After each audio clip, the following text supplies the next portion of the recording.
It's Aaron, the Metal Theologian. It's kind of been a long time since I made a fucking video. But, I don't know, if you've been keeping up at all, you probably know what's going on. I've had a kid go away to school, and it's my first one doing it, so I just want to spend time with him. I haven't really dedicated the time.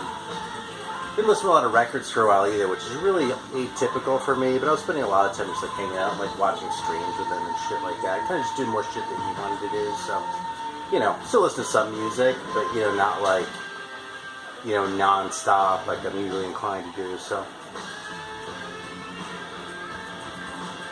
Yeah, it's been a lot to deal with those, so, I mean, some of you, I know I'm not the only one here who has kids, so some of you have something to look forward to with that, and others, have been through it already. I mean, Scott, for one, has been a pretty big help. I'm sure you all subscribe to Scott Waters if you're watching me, but yeah.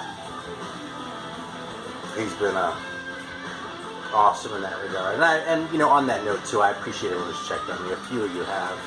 In fact,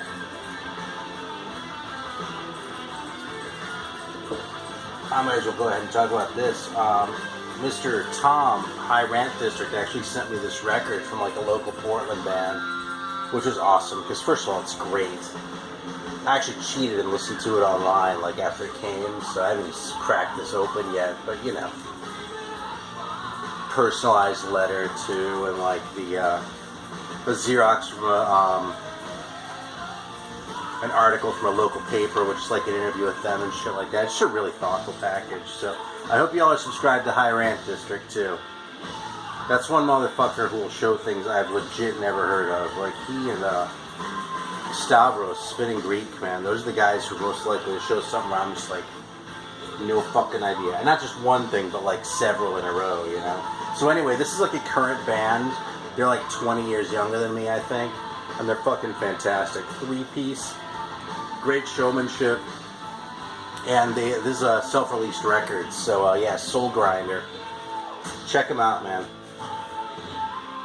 In fact, I'm going to hype them a little bit more. Fuck that. We're going to crack this open and hype it. This right now, what we're listening to is, there's actually another new one I just got, because I'd never owned this before. So, Lock Up the Wolves. And, you know, I was thinking that this sounded really good to me, and it wasn't until right before I turned on the camera that I figured out what it is. This thing isn't all loaded up with those fucking keys that's on the first 3 or 4 albums. You know, I think this is the 5th one. 5th solo album, obviously. And,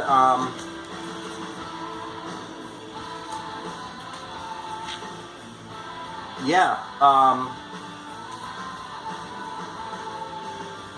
it just sounds more like a metal record. I mean, even where it kind of goes astray a little bit.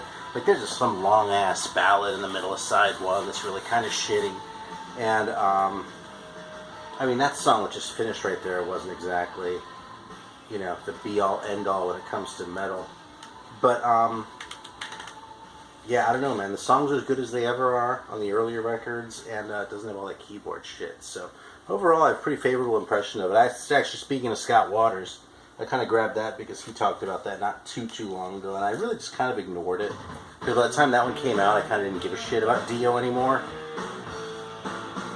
Well, that chronology isn't quite correct, but it's complicated. Alright, so here's a Soul Grinder. This is what we're going to check out for real here, alright? And check out these fucking band photos. Check that shit out. We're going to spend a couple minutes hyping this band. You probably have to send away for someone in Portland, but they have a band camp. So, there you go. Lyrics printed on here, which I don't generally approve of, so I'm going to not read them. Actually, I might have a look later. Yeah, you know, a little interview on the inside. It's funny, they're talking about, like, checking out, or how they sort of, like, the 2 of the band members became friends when they, like, one of them burned a CD of Creator, Enemy of God for another one, like, when they were in high school. I was like, Jesus Christ, by the time Enemy of God came out, I was long out of high school. High school was, like, a distant memory. Like, when I was in high school, fucking Pleasure to Kill came out. So, yeah. But, you know, what can I say, man? It's a good entree. I mean, Enemy of God is probably my second favorite Creator after Pleasure to Kill. So, yeah, let's fire that up. We'll hype Soul Grinder for a minute here. Yeah, I tend to be kind of lame when it comes to newer bands, so what the hell, man? I'll fucking pay some of that karma. bust this out, man. Here we go.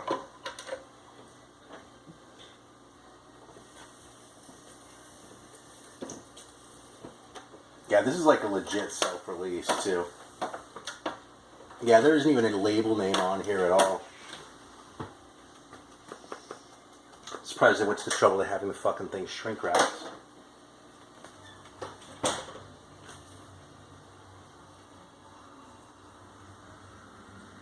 Yeah, look how fucking good this is, man. So yeah, again, thank you, Tom. It's fucking fantastic. Loving this shit. Alright, so what else do we have here? This is really just going to be random shit, man. I feel weird even doing this. It's been so fucking long, so you have to bear with me here a little bit.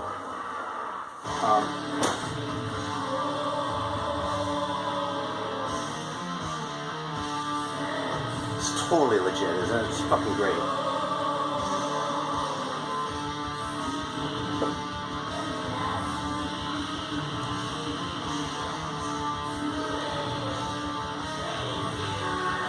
Alright, so I busted out this Protector record. This is, I don't know, I got this in the last few months. I had a couple earlier ones and liked them. Didn't think they were incredible, but I liked them, I kind of liked them a lot, actually.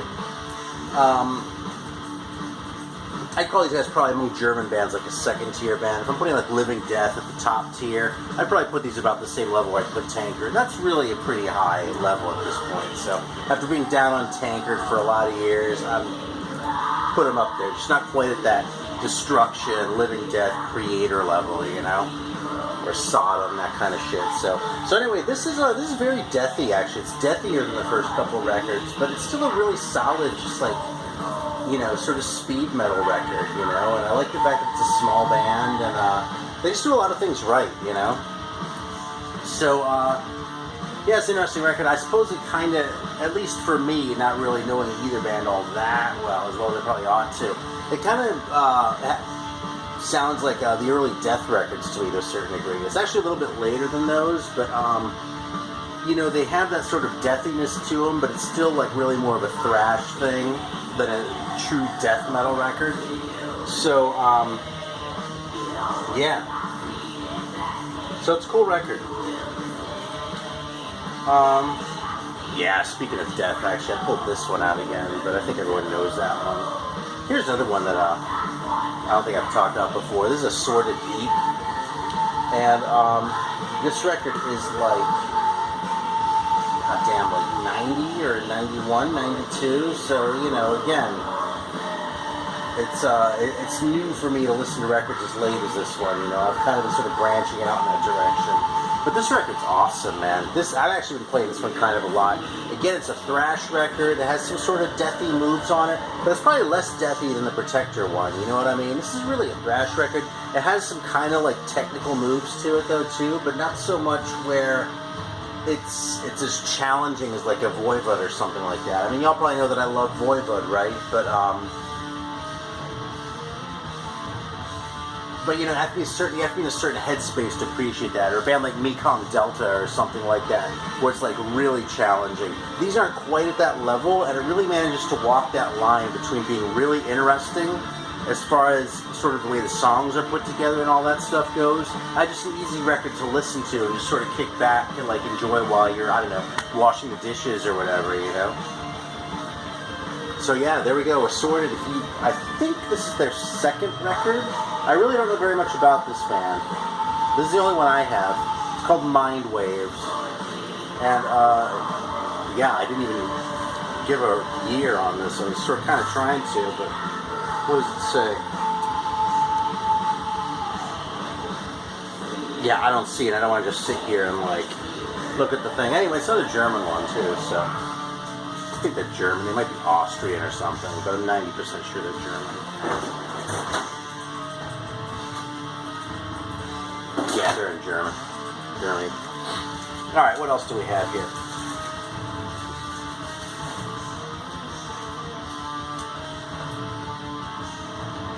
Yeah, this is like a Morbid Angel thing. Incubus, I guess it was a 45 originally, this thing, or it was a 7-inch, I should say. And, it's interesting, man. It's like, it really kind of sounds like the kind of thrash that would logically have come before Altars of Madness, you know? I mean, Altars of Madness is another one that you can sort of put in there. It's kind of more stylized as far as the death metal vocals, but as far as like they're playing on that, I think you really kind of feel the thrash element more than with a lot of later stuff. I mean, not to the same degree as Death in that. I mean, that's probably maybe the first really stylized death metal record, but I think y'all know what I'm saying. This one is really more sort of a straight thrash record, but you can hear that coming, and it's early for that too, man. This is like fucking 86 or something like that. Listen to a couple good this year, man. Fucking soul grinder, man.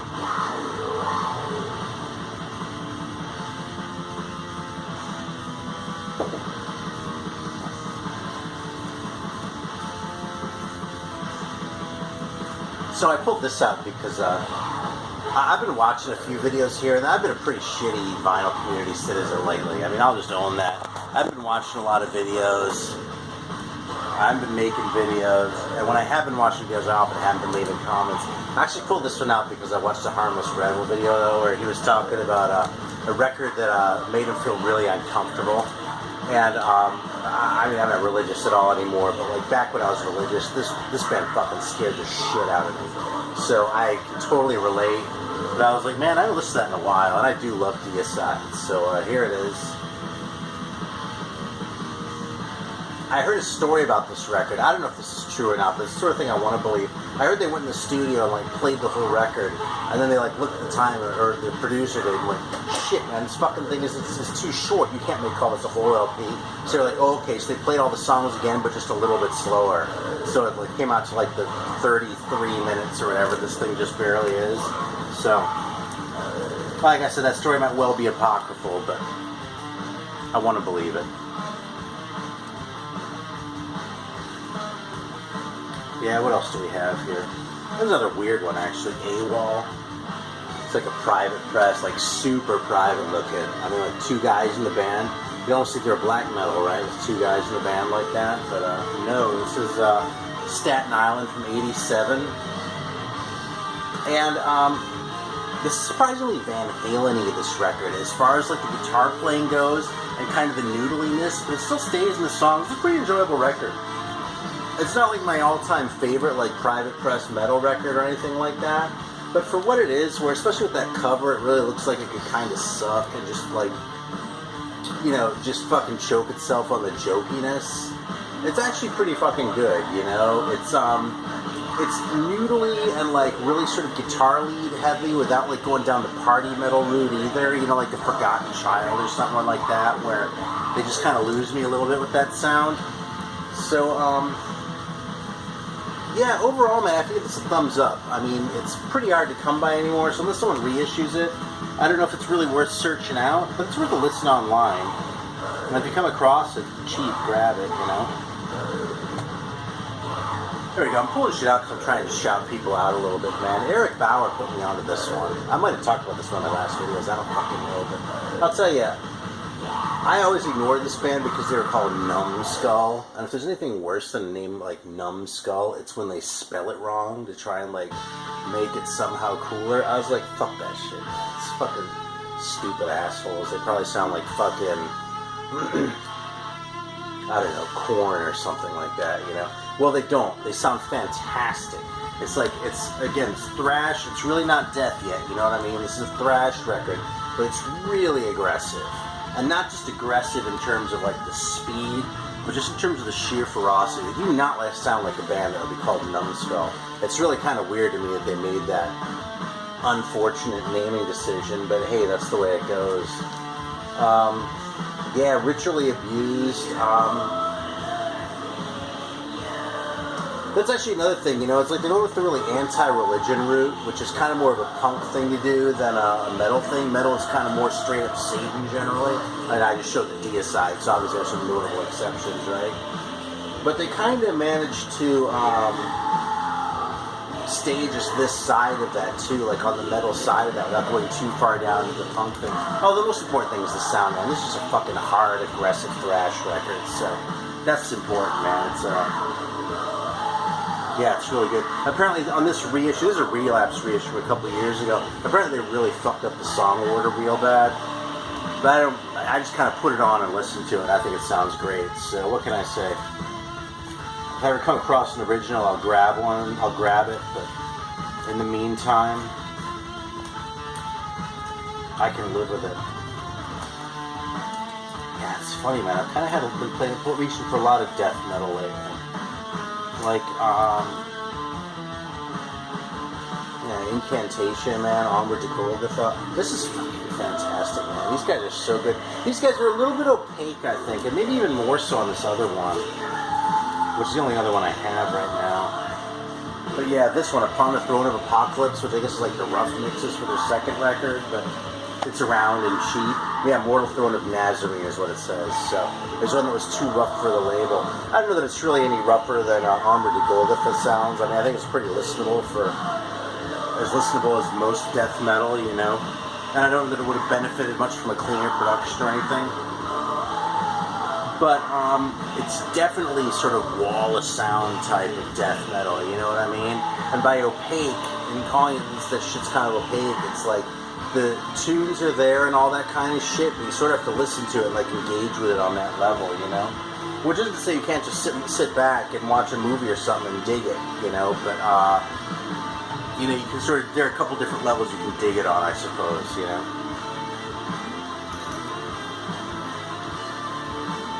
Let's see, what else do I have here? Now I'm fucking skipping around, so I'm gonna like, yeah, I mean, some of it's just like meat and potato stuff, man. There we go. This is my copy of this that I bought back when it came out. Yeah, 87. I didn't buy this any later than 88. When I bought this, the New Order hadn't come out yet, so it's still an all-time favorite record. It's fucking Testament record, man. I don't think they ever were as good as this again either. The New Order, I think, already kind of suffered from the fact that literally every song had a fucking slow intro, which just gets so tiresome, you know? That seemed like a big mistake. But, I mean, it's still a good record. But, yeah. It's so fucking good, Soul Grinder, isn't it? Let me show this one again.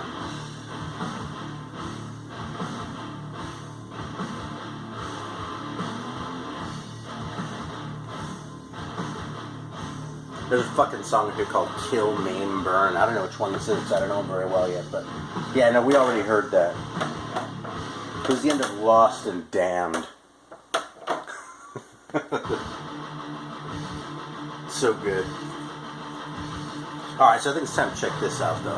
You know, so I'm going to save this one for next time, because the video's getting a little bit long. Alright, cool. This is a Brazilian one, man. MX, Mental Slavery. Again, it's another hard, thrashy one. Nowhere near as goofy as they look. Yeah, man, I'm running out of adjectives. See, because that's what happens when I listen to the records, but not listening all that closely necessarily. It just sounds fucking good, this one, man.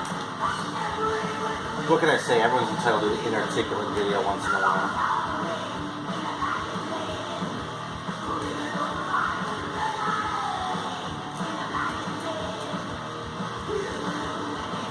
I've been listening to some Armored Saint lately, actually. It's a band I've kind of gone back and forth on a fair bit. Like, I always kind of liked their first EP. The first LP, March of the Saint, I listened to for a long time. And sort of came back to it and came back to it over and over. I didn't really think much of it. Then once I came back to it, I thought it was great. And then I came back to it again, I thought it was boring again. So recently I came back to it and liked it again, like a lot. So I was like, okay, and I actually sampled through this one and the second one. I was like, okay, well, what the hell, man? I'll just fucking check them out. It's not like they're really expensive or anything. So Raising Fear is probably my favorite at this point in time. Subject to change, but just, you know, solid, like, it's heavy. You know, it's like rock, and they don't like play else. They don't really wuss out with the ballads and shit like that. I mean, they don't make some of the mistakes. I was talking about deal making, you know what I mean? So there are fewer valleys. The problem is there tend to be fewer peaks, too. I think that's why I find them hard to get into, you know? On Armored Saint records, I don't hear a lot of hooks where I'm like, fuck, this is a great song. It's more like, this sounds really cool, and this is holding my interest throughout the course of, like, the side of the record, or the whole record, you know? But it's not like, the songs are grabbing me in the same way that, like, you know, like a good Dio song grab you, frankly. Anyway, though, that's a good thing. This is supposed to be a positive review, okay? It's like me finally getting my head around what the hype of, around Armored Saint is. By the way, speaking of this record, I played that one not long ago. It's fucking great. Yeah, what do I want to end with here? Alright. Here we go. I've been reassessing this record. I actually was like, okay, I'm going to give it another chance. A lot of people who have, you know, who have good taste seem to really think highly of this record. I thought it was crap when it came out. I thought it was crap when I've listened to it since. But it's been, like, a lot of years since I listened to it, so maybe it's time to give it another chance, okay? I don't know. I don't think it's great. I think it's good, you know. If it weren't Metallica, I'd probably have better things to say about it because I'd be more inclined to cut them slack. But man, first of all, these songs are too fucking long, you know. I mean, you could chop probably 4 minutes off every song on this record and it would be better. But every single fucking tune on here just goes on and on and on. And it's just too fucking up itself, this record, you know? It's still out because I want to listen to it once or twice more before I really sort of, you know, I don't want to say bring down the hammer because, I mean, I enjoy the record, you know what I mean? It's not like it's bad, you know? It's just, I don't think it's an all-time classic, you know? Like an all-time classic, like part of why Rain and Blood is so great is because Rain and Blood leaves you wanting more. You know, this record, it's like, okay, enough already. Shut up. Thank you. We're done, you know? And I don't think that's a good quality, man. I really don't. See, I'd be happy to flip this over right now. Because there were 4 songs on there, and they weren't like fucking 30 minutes each, like that fucking Metallica record. Jesus, man. Alright, here's what we're going to do, actually. I'm going to play one more from it, because this is just such a fucking gem. Alright, this is Kalashnikov.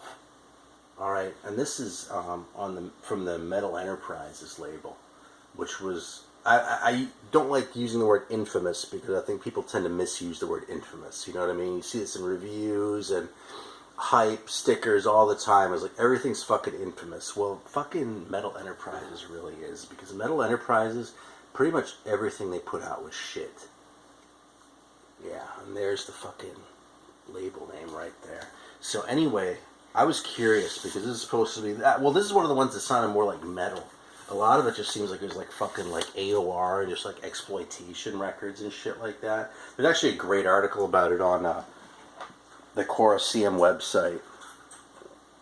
The only record I've ever owned before was the AOK record, which is an obvious like joke record, which is why I bought it back then, because I was more like into that kind of humor, but I kind of don't value that so much anymore, which is part of why it took me so long to get my head around Tankard.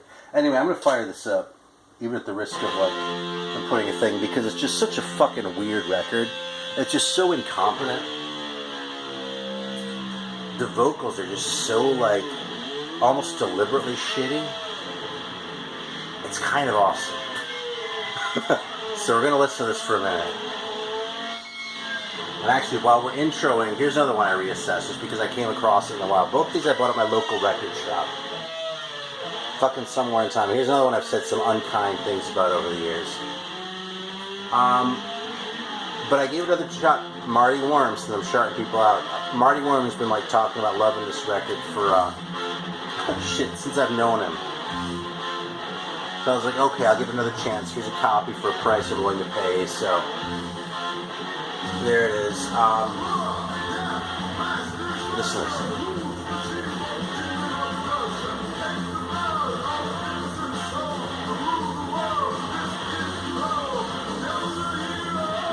Like it's yelpy. It's like,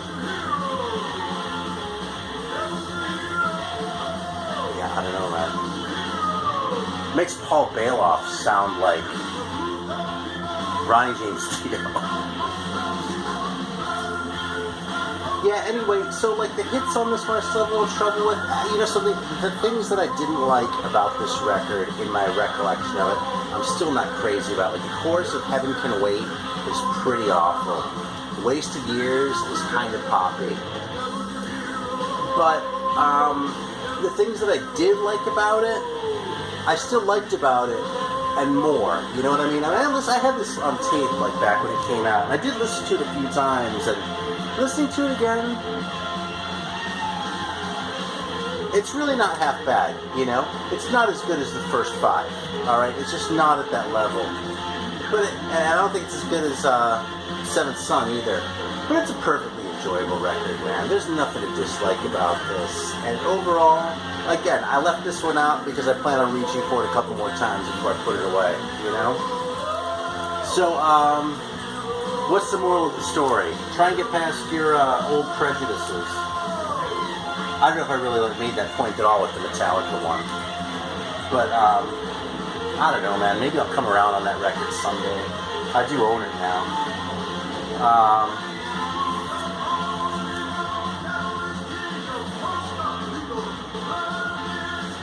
Yeah, so it's funny, man. There are these 2 people on here, right? But based on their track record, there isn't necessarily any reason to believe that that's really the singer right there. Like, most of the bands on this label were fake. Either like one-man things or like studio projects. Yeah, I mean, I'm kind of going off the reputation more than having spent time with all these. But if you just look through the fucking record covers, go to like fucking Discogs and search for Metal Enterprises and just look through the covers, and it's amazing fucking bullshit. The best one is the first record by a band called Fucker. Just trust me. No, don't trust me. Go check for yourself. I don't have it though. I'm not going to go out of my way to get it, so you're probably not going to see it here. But go look for it.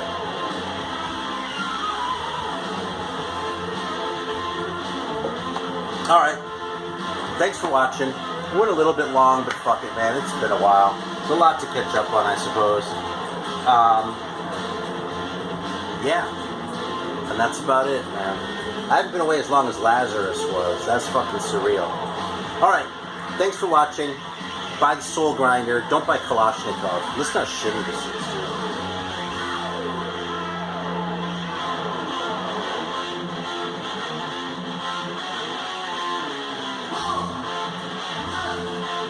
Yeah, let me move this ahead for a second.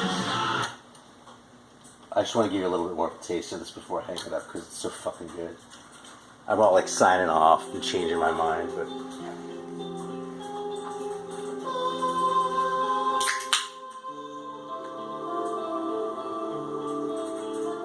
fucking great.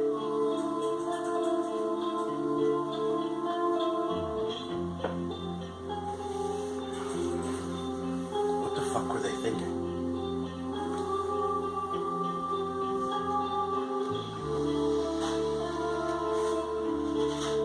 I'd like to go back in time and see the reviews for this thing when it came out. If anyone even bothered reviewing it. Which is a questionable proposition. Alright. No, let's see. Let's let him go into the next song and then we'll turn it off.